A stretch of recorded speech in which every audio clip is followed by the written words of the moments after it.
Bonjour à tous, je suis Lydia Provin de votre assistante, formatrice et créatrice d'applications pour Office et Adobe. Dans ce tutoriel, nous allons voir comment afficher un placeholder dans un champ Access.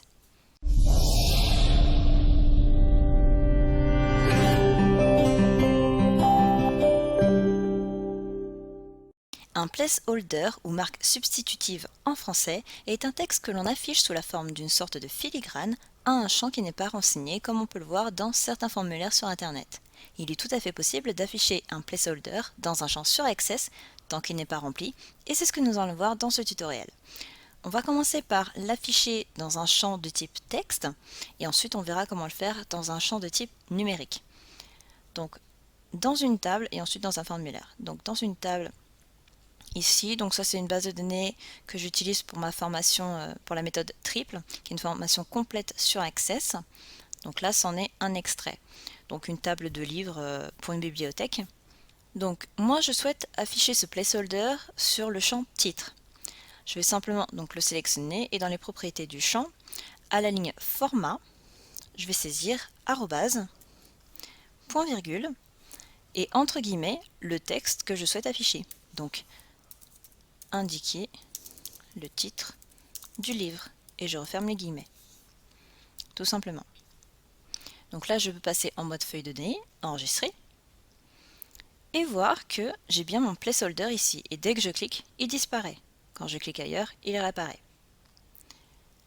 Maintenant, si vous souhaitez le faire pour un formulaire, alors je vais l'enlever et je vais le remettre. Tout simplement parce que vous avez cette petite icône et lorsque vous cliquez sur mise à jour de format, donc c'est la propriété du champ, partout où titre est utilisé, donc c'est le nom du champ. Si je clique ici, je peux mettre à jour directement le formulaire et appliquer ce placeholder. Mais on va voir comment faire si votre table n'est pas reliée au formulaire directement ou si vous voulez afficher le placeholder uniquement dans le formulaire et pas dans la table. Donc là, je ne vais pas enregistrer, je vais fermer, mais bon, je vais quand même laisser mon format. Je passe sur le formulaire des livres, mode création, je me place sur titre et là, dans la feuille de propriété à droite, donc si elle ne s'affiche pas, c'est dans le menu création, feuille de propriété, vous cliquez dessus et elle apparaît. Donc en ayant sélectionné titre, pour qu'ici vous ayez titre,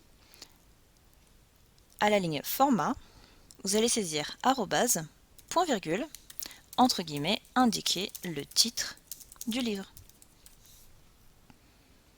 Et là, vous pouvez passer en mode formulaire, créer un nouveau livre, et là, vous voyez bien indiquer le titre du livre, et quand vous cliquez, ça disparaît.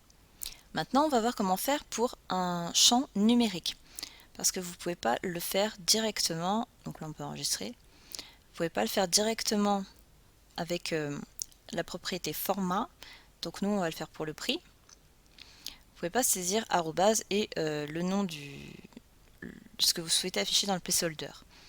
Donc pour commencer, on va lui mettre une valeur par défaut, donc ça va être le champ prix que je vais modifier. Donc valeur par défaut, on va mettre 0, puisque forcément le livre aura un coût. Donc ce ne sera pas 0, et donc on sait qu'il faudra changer cette valeur. Et attention, vous ne pouvez pas mettre n'importe quoi, vous pouvez mettre que des chiffres puisque c'est un champ numérique. Monétaire, il est numérique. Donc on met 0 en valeur par défaut, on ferme en enregistrant la table, on passe toujours au mode création du formulaire, on se place sur le champ prix auquel on vient d'appliquer donc la valeur par défaut, et ensuite donc toujours dans la feuille de propriété, à l'onglet événements, vous allez sur réception focus, vous cliquez sur les 3 points, générateur de code. Là, vous allez saisir if prix égale 0, ven, on fait une petite tabulation, prix égale rien, et on ferme la condition.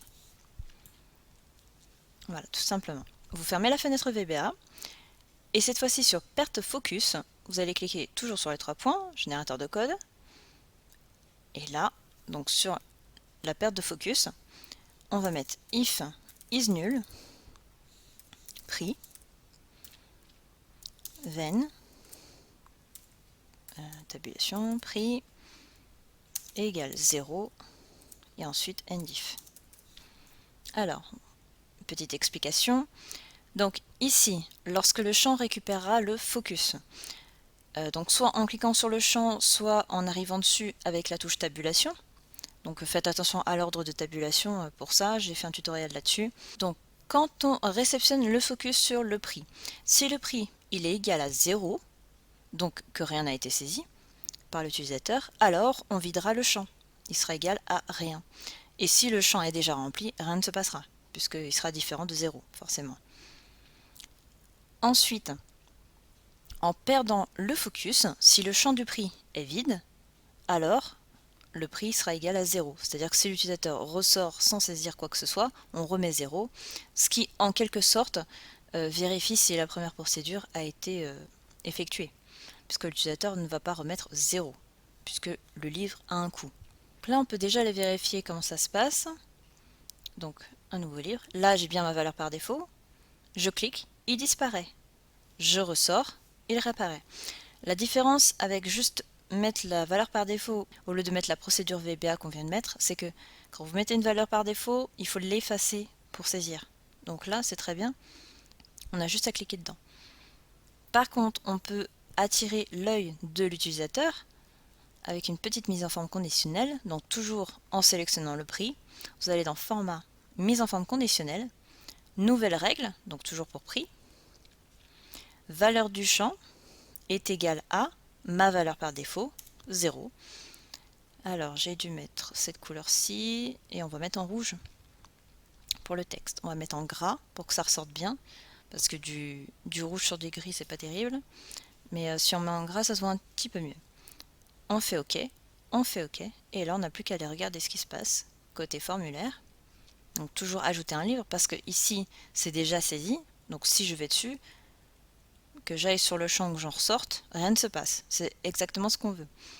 Si j'ajoute un livre, voilà, il apparaît, disparaît. Alors une petite fraction de seconde, je ne sais pas si vous la voyez, il y a le texte qui est en noir, c'est juste le temps que la mise en forme conditionnelle s'applique. Et donc si je mets 1, à ce moment-là, il n'y a plus de mise en forme conditionnelle et je n'ai pas le 0 qui réapparaît.